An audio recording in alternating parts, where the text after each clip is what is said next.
Komisi 3 DPR RI memberi waktu 7 hari ke manajemen Oriental Sirkus Indonesia atau OCI dan para mantan pemain sirkus OCI untuk menyelesaikan perkara dugaan eksploitasi dan kekerasan fisik secara keluargaan. Jika tidak tercapai kesepakatan dalam waktu tersebut, DPR meminta kasus itu dilanjutkan ke proses hukum. Pernyataan itu ditegaskan oleh Wakil Komisi 3 DPR RI Ahmad Sahroni usai melakukan pemanggilan pihak Oriental Sirkus Indonesia atau OCI, mantan para pemain sirkus OCI, dan sejumlah pihak yang terkait dengan perkara ini. Makanya tadi kenapa saya ngotot untuk para pihak, baik pengelola dan para pemain mantan sirkus itu duduk sama-sama untuk mencari titik tengah apa yang diharapkan oleh para pemain sirkus dan si pengelola. Sahroni menilai unsur pelanggaran hukum dalam kasus ini masih perlu diuji lebih lanjut. Secara perdata, peristiwa yang terjadi lebih dari 30 tahun berpotensi masuk ke daluarsa. Kasus dugaan eksploitasi terhadap anak-anak mantan pemain sirkus OCI mencuat setelah mereka mengadu ke Wakil Menteri HAM beberapa waktu lalu. Tim Liputan iNews melaporkan.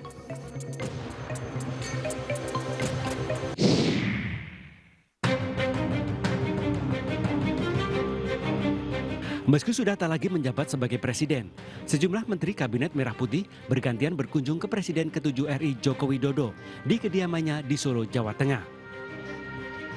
Di antara sederet menteri yang berkunjung, diantaranya Menko Bidang Pangan Zulkifli Hasan, Menteri SDM Bahlil Lahadalia, Menteri Kelautan dan Perikanan Sakti Wahyu Trenggono, Menteri Kesehatan Budi Gunadi Sadikin, hingga Ketua Dewan Ekonomi Nasional Luhut Binsar Panjaitan. Meski banyak dikunjungi para menteri yang bertajuk silaturahmi, namun Presiden ke-7 RI Jokowi menegaskan tidak ada istilah matahari kembar dalam pemerintahan. Menurut mantan gubernur Jakarta ini, hanya ada satu matahari, yakni Presiden Prabowo Subianto. Mengenai matahari kembar, nggak ada yang namanya matahari kembar. Matahari itu hanya satu, yaitu Presiden Prabowo Subianto. Udah, jelas. Mantan wali kota Solo ini juga mengatakan bahwa kedatangan sejumlah menteri dan wakil menteri ke kediamannya hanya merupakan silaturahmi dalam rangka lebaran, bukan agenda kenegaraan. Jokowi juga menepis anggapan dalam pertemuan itu, para menteri meminta saran atau masukan darinya terkait pemerintahan. Dari Solo, Jawa Tengah, Septiantoro, iNews melaporkan.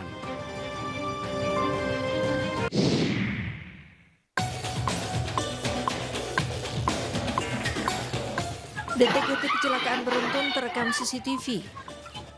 Awalnya seorang emak-emak mengendarai motor dengan kecepatan sedang di jalan. Namun tiba-tiba kucing melintas, emak-emak pun menurunkan kecepatan kendaraannya dan berhenti. Tanpa disadari, 3 motor di belakangnya tidak dapat mengendalikan kendaraan hingga tabrakan beruntun pun tidak dapat dihindari.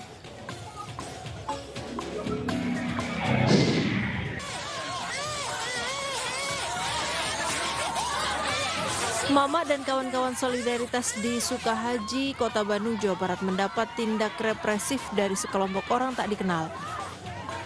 Awalnya, Mama dan kawan-kawan solidaritas menanyakan aktivitas sejumlah orang tak dikenal di area lahan yang berkonflik. Kericuhan pun tidak dapat dihindari, sejumlah orang yang tak dikenal itu mulai membentak dan mengancam warga, bahkan terjadi pemukulan terhadap emak-emak.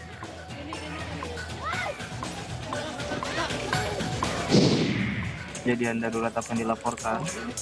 Halo Pak, ini Pak ada orang masuk sumur Pak. Seorang warga Bogor, Jawa Barat tercebur ke dalam sumur dengan kedalaman 6 meter.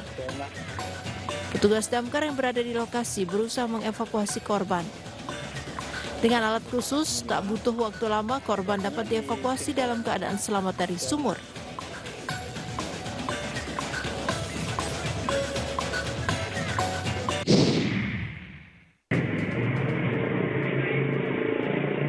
Pencurian sepeda motor di sebuah tempat permainan biliar di kawasan Sukasari, Batu Tulis, Bogor, Jawa Barat terekam CCTV.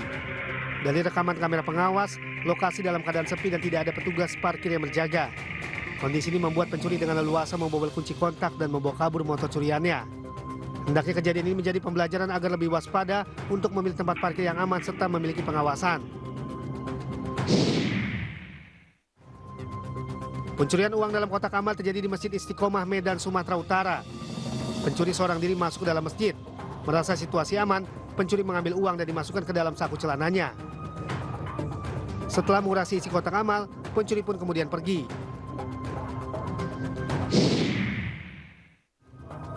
Pencurian terekam CCTV di sebuah toko di Kampung Onoharjo, Kecamatan Terbangi, Besar, Lampung Tengah. Terlihat dalam rekaman kamera pengawas, dua pelaku dalam melancarkan aksinya sepertinya tahu keberadaan CCTV. Agar tidak diketahui wajahnya, kedua pencuri ini menggunakan penutup muka dengan menggunakan kardus bekas dan plastik. Pencuri membawa kabur uang, beras, dan sejumlah rokok dari pemilik toko.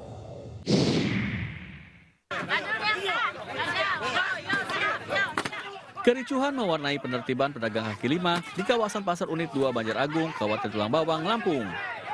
Kericuhan terjadi saat Wakil Bupati Tulang Bawang, Hankam Hasan, meminta sejumlah pedagang yang berjualan di bahu jalan dan area parkir untuk pindah ke dalam area pasar. Pedagang yang menolak direlokasi ke dalam pasar mengamuk hingga terlibat cekcok dan nyaris adu jotos. Penertiban dilakukan karena pedagang kaki lima dianggap mengganggu kenyamanan lantaran berjualan di bahu jalan. Pemerintah Kabupaten Tulang Bawang telah memberikan teguran lisan maupun tertulis agar para pedagang kaki lima berjualan di dalam area Pasar Unit 2. Sebenarnya mereka sudah sepakat mau masuk ke dalam, tapi ternyata mereka mungkin mencoba-coba lah. Emang nggak semuanya nurut, tapi biasalah manusiawi, ada yang mencoba-coba. Tapi alhamdulillah, insya Allah ke depan, mulai dari hari ini sampai besok dan seterusnya tidak ada lagi yang berada di luar. Dan itu kan kita jaga. Penertiban akan terus dilakukan untuk menjaga ketertiban dan kenyamanan kawasan Pasar Unit 2. Petugas akan memberikan sanksi tegas kepada pedagang yang masih nekat berjualan di area yang bisa menyebabkan kemacetan. Dari Tulang Bawang, Lampung, Ahmad Lutfi Rosyadi, iNews melaporkan.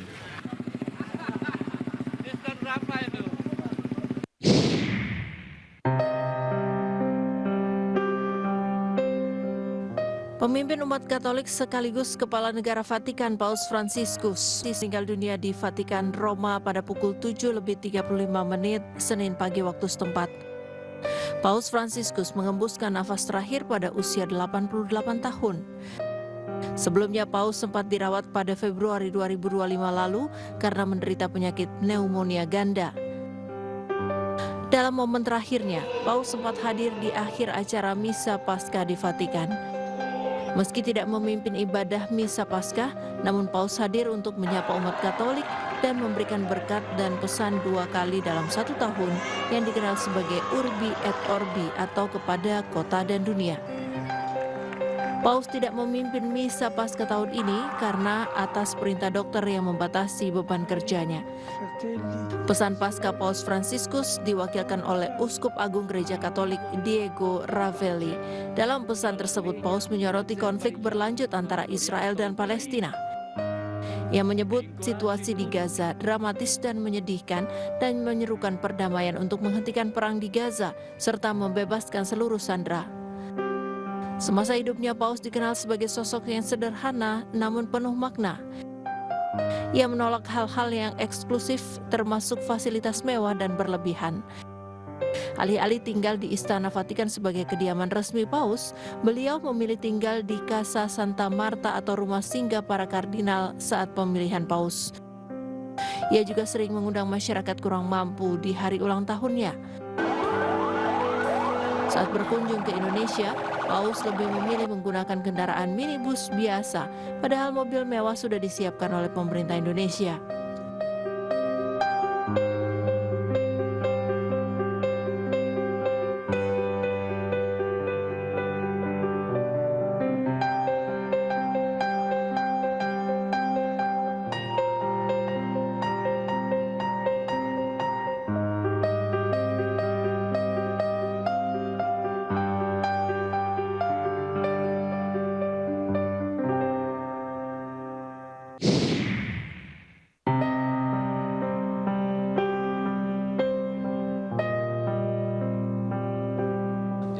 Gereja Katedral Jakarta menyampaikan rasa duka cita atas wafatnya Paus Fransiskus pada Senin sore.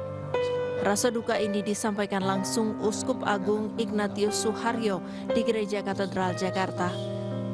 Uskup Agung Ignatius Suharyo mengenang sosok Paus Fransiskus sebagai seorang yang sangat sederhana.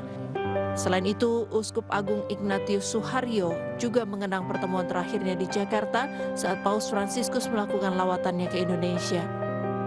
Informasi yang disampaikan oleh Duta Besar Vatikan untuk Indonesia adalah masa berkabung di Vatikan itu 9 hari.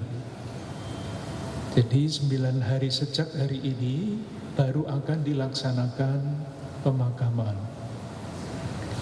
Sementara itu, pemilihan paus yang baru itu mesti dilaksanakan 15 hari sesudah paus meninggal. Sementara Konferensi Wali Gereja Indonesia KWI menyebut Paus Fransiskus dikenal sebagai pemimpin yang sederhana dan peduli terhadap kemiskinan, lingkungan, serta kaum disabilitas. Dan saya kira bangsa Indonesia yang pernah dikunjungi oleh Paus Fransiskus pada tanggal 3 sampai 6 September yang lalu sungguh ikut berduka cita. Bismillahirrahmanirrahim. Assalamualaikum warahmatullahi wabarakatuh. Presiden Republik Indonesia Prabowo Subianto menyampaikan rasa bela sungkawa atas wafatnya Paus Fransiskus.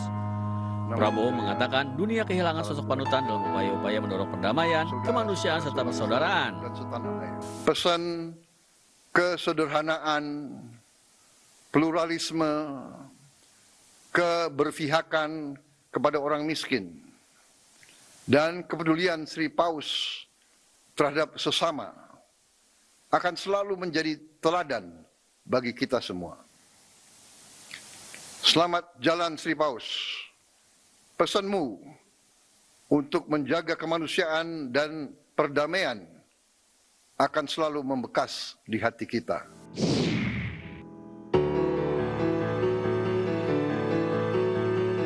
Pemerintah melalui Menteri Agama, Nasaruddin Umar, menyampaikan duka mendalam atas wafatnya pemimpin tertinggi umat Katolik, Paus Fransiskus. Menak sampaikan jasa dan persahabatan Paus kepada Indonesia tak akan terlupakan. Saya Nasaruddin Umar, Menteri Agama Republik Indonesia, juga Imam Besar Masjid Istiqlal Jakarta, mengucapkan duka yang sedalam-dalamnya atas wafatnya Yang Mulia Paus Fransiskus. Tentu jasa dan persahabatan beliau tidak bisa kita lupakan. Baru saja telah mengunjungi Indonesia, termasuk mengunjungi Masjid Istiqlal dan memberikan pernyataan bersama yang sangat mengglobal. Baru saja dipanggil oleh Tuhan Yang Maha Kuasa. Tentu doa kita semoga Yang Mulia mendapatkan tempat yang layak di sisinya sesuai dengan kebajikan yang telah dilakukannya.